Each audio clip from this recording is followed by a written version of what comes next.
બેહવા જાય છે એટલે પાર્વતી માતા એમ કહે કે વિષ્ણુ ભગવાનનો મોટો મહેલ જોયો. મહેલ જોઈ અને પાર્વતીએ પૂછ્યું કે આ લક્ષ્મીજી તમે તો મહેલ બનાવી દીધો કે હા આપણા બાપા છોકરા બીજા બધું છે કાર બધું જોઈએ હું કામ ન રાખીએ મહેલ બનાવી દો તમે બનાવી દો ક્યાં સુધી કૈલાસના કોપરા ઉપર એકલા મહાણી બેઠા ભક્ત કરશો તપસ્યા કરો તમે કઈ કરો મહાદેવને કયો કઈ બનાવે ઘર પર. હા આ મગજની માયલી પર પાર્વતી માતાને બેહી ગયું અને મારું નામ કહેવા કે શિવની પાસે આવે અને શિવને કહે હે મહાદેવ હે પ્રભુ હે ભોળિયા તમને કહું છું એમ કહો કે શું કહો છો સતી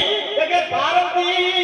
એમ કહે છે કે જો લક્ષ્મીજીનો મહેલ બની ગયો ઈ મહેલમાં રહેવા માંડ્યા બ્રહ્મદેવ એમ કહે કે સરસ્વતી રહેવા માંડ્યા બ્રહ્માજીએ મહેલ બનાવ્યો સરસ્વતી મહેલની માલિકો રહેવા માંડ્યા આપણે મહેલ બનાવો આપણે છોકરા સાબરા છે આપણે કાલે આપણે કેવું ત્યાં હિમાલયની માલિકો બરફની માલિકો ટાટા પોર બેહીશું ઘણી રજ્જા કરી કે સતી આપણે તપ કરવા આપણે ભજન કરવા આપણે તો તપસ્યા કરવી રામની ભક્તિ કરવી આપણે શું કરવા છે મહેલને માળ્યા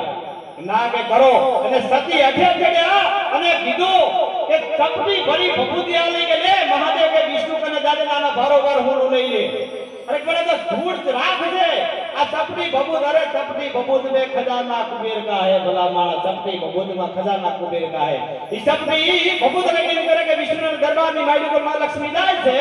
અને લક્ષ્મી કહે છે કે લો આ તપની ભભૂત મહાદેવે આવી છે અને ભારોભાર મને જેટલો થાતો એટલો આપો એટલે તપની ભભૂત એક બાજુ લઈને હોનાનો આખો મહેલ મુકાણો તોય ભભૂતિ ઓછી નથી થઈ ભલા માણા આઈ મહાદેવ. હા એટલું હોનો આવ્યો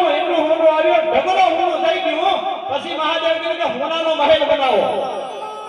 અને મહાદેવે સતીના પ્રેમના હિસાબે સતીની હઠના હિસાબે હોનાનો મહેલ બનાવ્યો અને હવે સમજો વાત એમ કરે કે ઈ મહેલની માયલી ઉપર વાસ્તુ કરવા માટે બ્રાહ્મણને બોલાવવામાં આવ્યો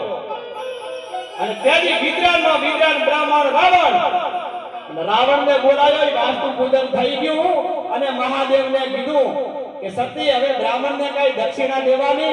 તો કે જે માંગે દઈ દો અમે શું વાંધો છે હરખમાં એટલો પ્રેમથી મારો મહેલ બનાવે છે આવું સરસ વાસ્તુ થઈ ગયું છે જે બ્રાહ્મણ બ્રહ્મદેવ ભૂદેવ માંગે તમે દઈ દો વાંધો નહીં